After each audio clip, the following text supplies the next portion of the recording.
Hey everybody, welcome back to Last Night in Vegas. I'm your host, Brian Ortega, and on today's episode, we're going to go in a night out with me, Brian Ortega.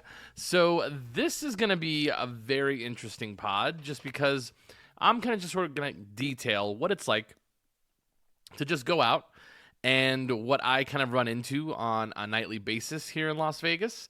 And I actually tried a thing that I hadn't tried before, which was one of our late night spots here in town that's become famous, which actually kind of I now want to do an episode of like late night bites, which I think might be interesting.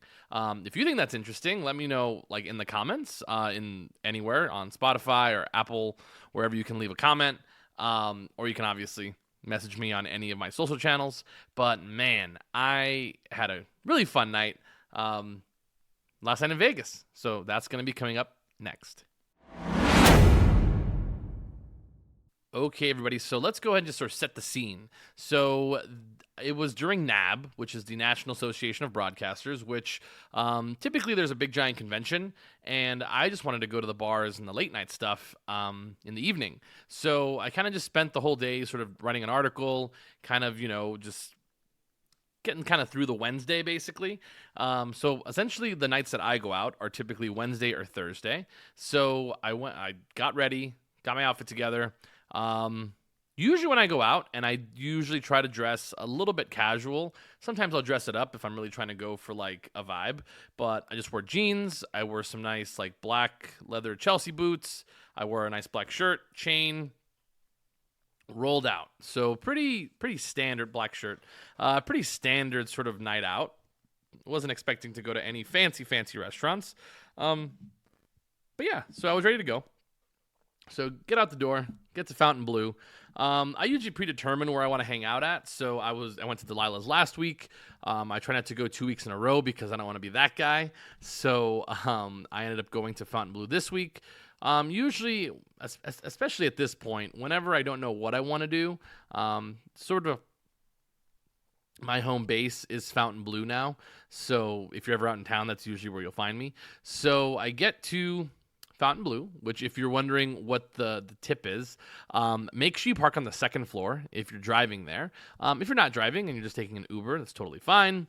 You get into the property, and my first stop, typically, honestly, every time I've gone to Fontainebleau the past 2-3 months, my first stop is always at the Collins Bar. The Collins Bar is sneaky great, just because it's actually off of the casino floor. It's probably one of the most sort of tucked away bars, even though it's sort of on the main walk. But it's actually one of the cooler lounges in the hotel, which everyone's going to say nowhere is the lounge that everyone wants to talk about, and it's the one that everybody wants to go to. And it's fine. It's cool.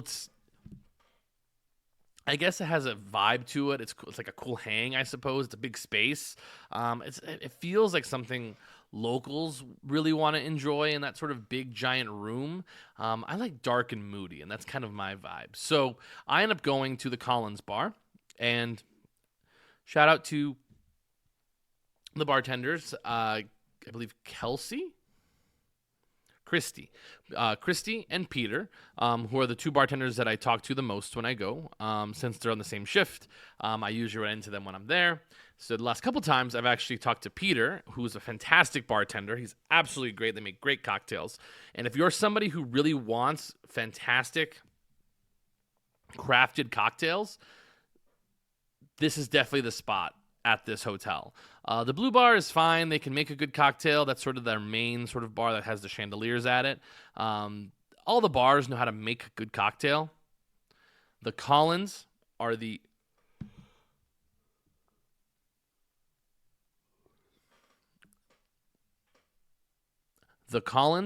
absolute best bartenders in the entire hotel, if not the city. They're absolutely fantastic. They can make anything that you want.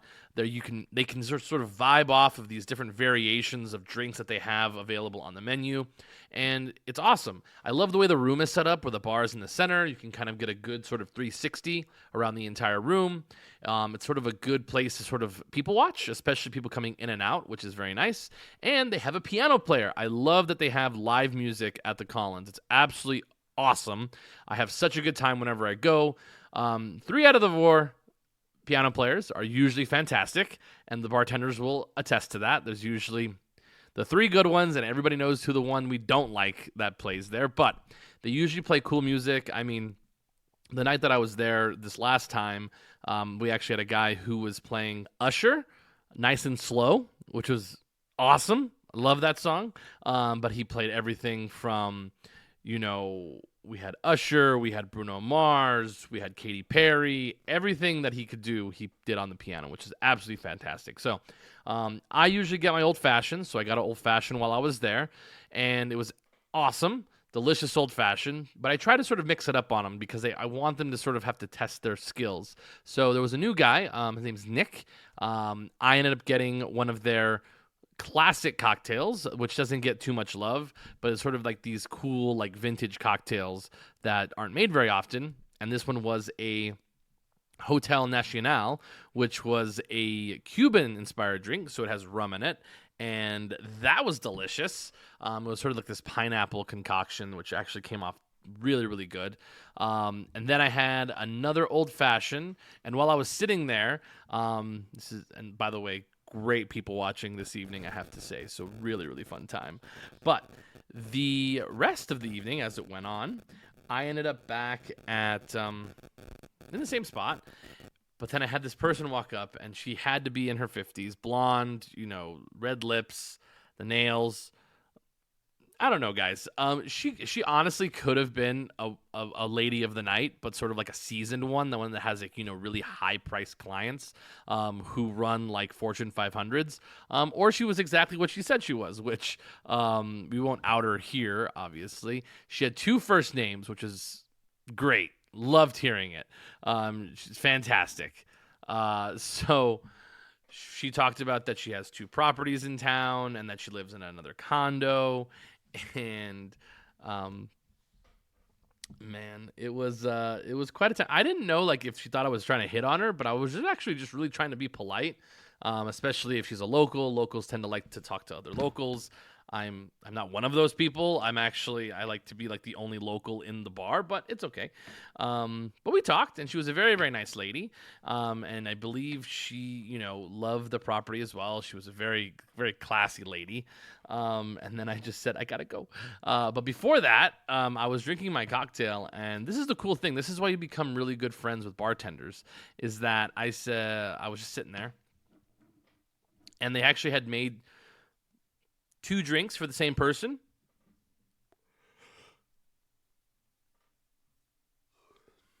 Which meant that they had an extra. So I was the lucky person who was given the other cocktail, which was funny because then I actually took it and then I put it on Fontainebleau's Instagram, which then they put it on theirs, obviously. So that's how it works.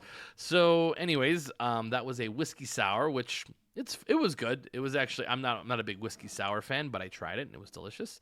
So I finished it, and then off I go. There was a point, especially when I'm sitting at the bar, where I'm like, do I have one more cocktail or do I go have dinner? Because there's really, a cocktail to me usually lasts about 30 minutes. That's kind of like my time frame for my cocktail, usage. And I knew I was going to miss dinner. So didn't do dinner this time. I've been to most of the places over at Fontainebleau at this point, but I knew I wanted to gamble. So there I go off to the craps table. Cool thing about if you're going to be gambling at Fontainebleau, most of the blackjack tables will be $25 and up. I'm sorry. That is that's really what it is at this point. But it's actually nice to play there if you want to play craps, because typically they will have many, many craps tables open. They usually have 4 or 5 craps tables available, which is very, very nice. And the one that's usually right in front of the rewards desk is the one that is usually $15 minimum. So I walked in there, bought in. I played for probably about 30 to 40 minutes by myself, and then some more people walked in. That's when the minimum got bumped. But great time. We came out profitable, which was fun for about 30 minutes. So it's awesome. I was very excited. So I went ahead and got my money and ran out of that place. I may have stopped at the Collins one more time for my dessert drink, which is an amaretto sour. Shout out to my mom. That's her favorite drink. So had another drink, ended up walking out of the property, and then on with my night. So it was probably about 11 o'clock. It had to be 10:30 or 11. 10:30. And I was hungry. I hadn't eaten all day. So, well, actually I did. I had Cuban food, which is why I wanted the rum drink over at the Collins. So that's sort of what inspired that. But as I'm driving out of Fontainebleau, which is always the fun part, is that the Peppermill is right there. And I was like, you know what? I haven't had the Peppermill in a very long time. And I was about to turn into Peppermill, but then as I'm sitting at the light, I look over and it's Tacos El Gordo, the late night staple, just sitting there. Bright lights, didn't look too busy. And I was like, you know what? I've never had this place at this location, which is probably its second most popular location other than like the original location, which is on Charleston Boulevard, which basically they only speak Spanish on Charleston Boulevard. So I ended up pulling in, parked in the back, walked into Tacos El Gordo, and it was actually still busy as I walked on the inside. It's funny of how they actually lay it out because it's actually guarded so you don't run out with food there, which is hilarious. But just as bright, just as busy as if it was 8 o'clock, which is, good. So they're all, chopping up the meat. They have all the different selections. If you've never been to Tacos El Gordo, a lot of people say that it's overrated. I think it just kind of depends on who you ask. I think it's completely fine. I think it does the trick. At least they give you limes, unlike some of the taco places like Taco King in LA, where they're just too cool to give you salt or limes. They say, oh, our meat is seasoned enough. You don't need it. Well, maybe I just want some lime. Some juice. Come on, man. So anyways, when you walk into Tacos El Gordo, just so you guys understand if you're here, they're open until 2 o'clock in the morning. I believe they might actually be open until 3 or 4, to be honest, especially that location. So late night, they have a couple different choices. So they have the regular and probably the most popular carne asada tacos. They can also do tostadas. They can do quesadillas. They have a couple different styles that they can make the tacos in as well. And they usually come with some salsa, some onions, cilantro, and a couple other little sauces if you wanted to try them on the side.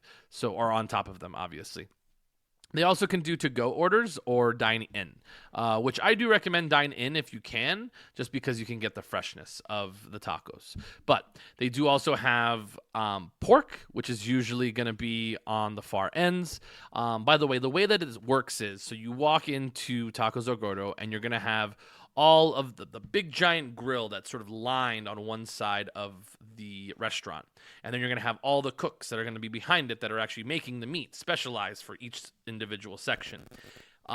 You walk up to the section of the meat that you want, and then when you're done, you have to go into the next line to get whatever the next food is. And you do have to stand back in the line, especially if there's more people waiting for that food. It's not going to slide. You don't start from one end and go the other. You just get in the line that you want to get the food in, and then you have to get into another line to get more food. So sometimes you have to strategically place yourself, but either way, you're going to get the food that you want at some point. So they do have carne asada. They also have pork. They also have brisket, so that's actually really good. They do have cabeza, which is my niece's favorite word, and actually her favorite food is cabeza, which is hilarious. She's just so awesome. They also have lengua, which is beef tongue, if that's something that you're into. It's usually a very tender part of the animal. Also, if you're a vegan or vegetarian having to listen to this episode, I apologize. It's going to be a lot of meat talk. So they have lengua. They also have Azteca, which has cactus included in it. They also have chorizo, which is really good. And of course, they do have their staple, which is they do have fries as well. They also have like Azteca fries. They have not quite the fries that we've become known as from Roberto's, which is the carne asada fries, which those are very, very popular in Las Vegas. So they also have sopas. They have regular fries. They also have horchata. They have a lot of different types to choose from. So really, anything your heart desires, you should be able to find here at Tacos El Gordo. So the food's good. I like it. They're also corn tortillas, just in case you're wondering. I got mine to go because I wanted to come home and I like watching TV while I'm eating, so that's what I ended up doing. But overall, they're Tijuana style, so just keep that in mind. But Tacos El Gordo, wow, really one of the better late night spots just because it's quick, it's fast. It's about $4 for a taco, so if you get 4 tacos, 4 times 4, that's 16. So you're looking at $16 for 4 tacos, can be kind of a lot. So just keep that in mind. Do you have to speak Spanish to be able to order at this place? No, but it helps. That'd be very nice. I usually, when I drink more, my Spanish gets a little bit better. So let's just say I was doing okay that night. So anyways, ended up getting the food, rolling out, and it's fantastic. I would recommend Tacos El Gordo for sure for anybody who might think about, trying it out. It's on the north end of the strip, right across the street from Resorts World, sort of where like the convention center sort of road is. That's where you're going. They also have one at Town Square, which is right next to the Las Vegas sign, somewhat next to the Las Vegas sign. And they also have a bunch spread out throughout the entire city. So overall, the night itself was pretty chill. It's just so funny, the people that I run into when I'm out in town. Like this person that was into conventions. It's crazy. I don't know. I just had a really good night that night. Like I gambled and I won. I always recommend that you gamble as, short as possible. Short spurts is really important. But also just taking care of people. So, for example, the bartender that I had at the Collins was awesome. I did get one of those, a couple of those drinks comped. But I made sure to make that up on the gratuity side of it as well, which is really, really important, especially when it comes to being like a regular whenever you come back to Vegas or whenever you're going to stay there for like the weekend. People remember that. So I think it's important to keep that in note, that if you take care of, people, they'll take care of you, which again, I think it's very much, an underrated part of living in Las Vegas is that a lot of people like to take care of other people, and we understand things are expensive, but I think, when you're good to people, good things happen to you as well. So I think that is very a helpful thing for sure. I also, this is sort of like a second night, different night of the week. I went to the Las Vegas Aviators game, which is a baseball team here in town, which awesome date idea. I would highly recommend this if you're going to be going on a date, that this is really a good idea. I was actually talking to some people about the A's coming to Las Vegas and kind of saying that I think it would be like a sneaky success, just because you may not get a lot of locals that go to the games themselves, but there's so many people that are going to be on the strip and say, you know what, I don't know what I want to do tonight, but you know what, let's go watch a baseball game. And that's where they're going to end up at. So I think it's really one of those situations where I think they're going to be okay if they move to Vegas, build their stadium. I think people will show up. Will they sell out, every night? I don't think so. But if you're here for a random Tuesday and you don't know what you're doing, I think the A's will always be a good idea. Baseball in the summer, never looks better. So anyways, that was a sort of chill night with me in Las Vegas. Hopefully it was, fun to just listen to it and kind of hear what happens. I would say my biggest takeaway from, bars and lounges, especially with bartenders, is trust them.